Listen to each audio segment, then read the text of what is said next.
just walked out of an incredible lunch with a mentor of mine, Matt Kane, over at Compass Ion. This man of God just blows my mind every time I get together with him. He's really a great dude and just has a wealth of wisdom, phenomenal levels of wisdom that are very impactful to me in our discussions. Today, there are a few takeaways that I want to share with you guys. One is, and for those who are, believers who believe what Christ did on the cross for their sins and call themselves a Christian, and Christ is their Lord. This is going to sound a little crazy, but bear with me for a second. He talked about the overemphasis on the word gospel in the church. And this was from a comment that I made to him about using the gospel as a tool in deal making. And he asked me, what do you mean by gospel?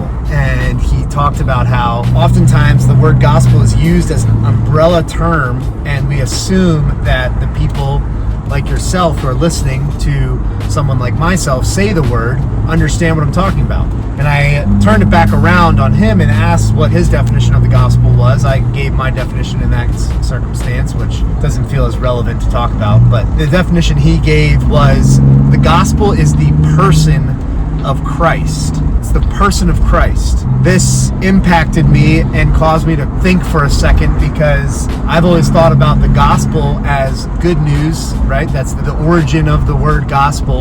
But it is also, which, I just went to a wedding in West Virginia. The pastor who married Carly and her now husband that Navy SEAL is talking about, the pastor talked about the origin of the word gospel, and he very clearly depicted what the good news of salvation is, which is the work of Christ on the cross to be the propitiation, or to be the substitute for our sin on the cross, to reunite our relationship that has been broken between us and God, to reunite and restore that relationship so we have a direct relationship with the Lord, and we live in the resurrected power. Christ was resurrected from the grave. He rose from the grave after dying on the cross, and we live in that resurrected power.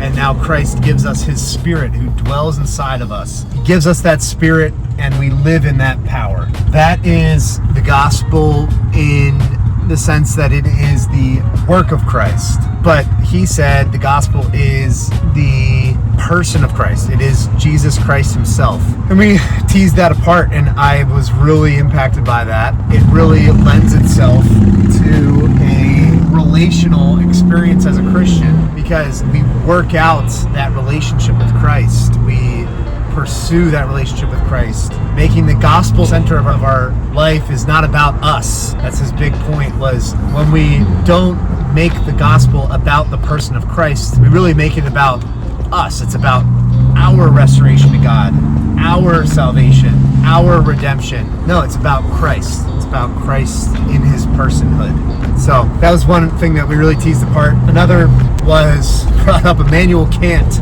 and the noumenal and the phenomenal, and the dualistic thinking that the Enlightenment movement brought to humanity, and how the purpose of dualism was to protect the spiritual, which is a fallacy. In fact, dualistic thinking, what that'll do is it will devoid your lived experience, the physical lived experience that you have. It will cause it to be meaningless. We pulled on the threads of Man's Search for Meaning by Viktor Frankl, senior officer at the Hanoi Hilton in Vietnam War, and Bonhoeffer in Nazi Germany. All these people and circumstances are examples of what it looks like to have the metaphysical or the phenomenal, the cosmos present in the physical, and the noumenal in the here and now.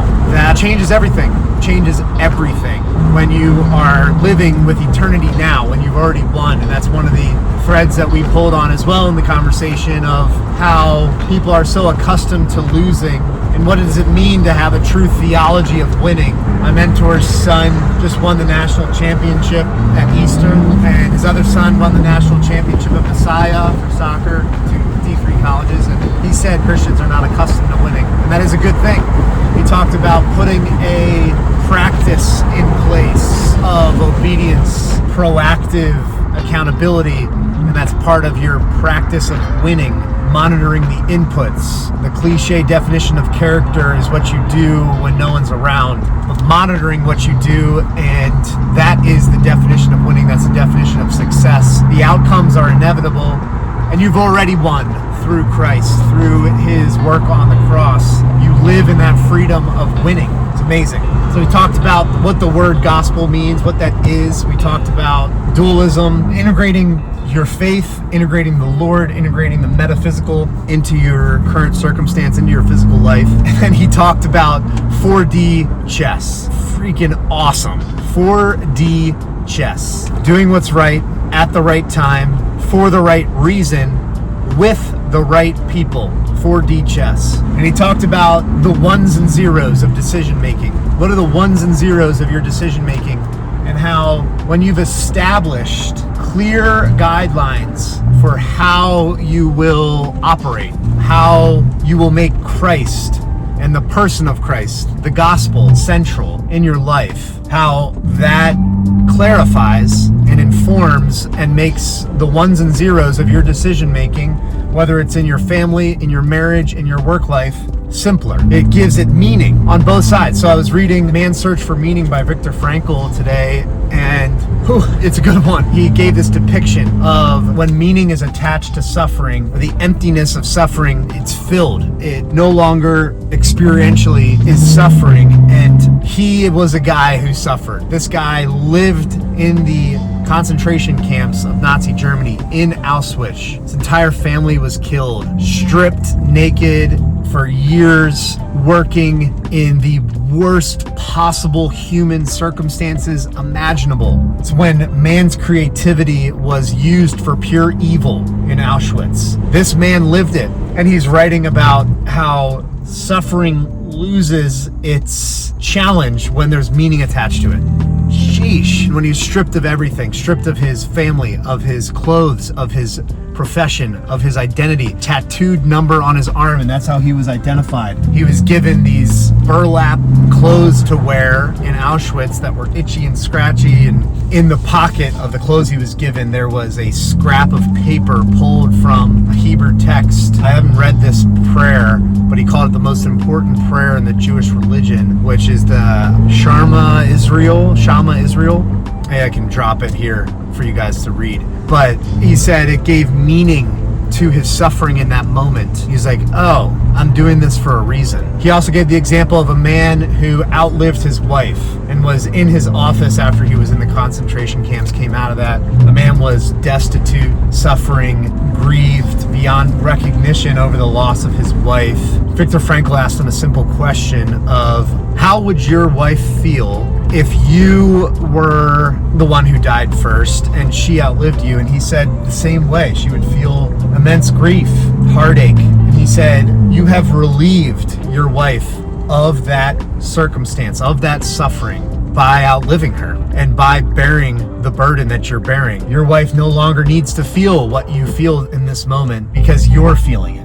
And the man shook Viktor Frankl's hand, walked out of his office with a smile, and his suffering now had a meaning. The reverse is true.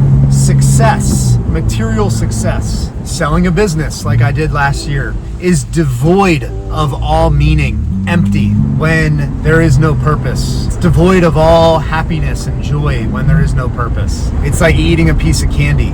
You get a nice dopamine hit, scrolling on your phone, nice dopamine hit, but then you're left empty. There's nothing left there. You need meaning. We're meaning makers. That's what we are as human beings. That's worked out in relationship.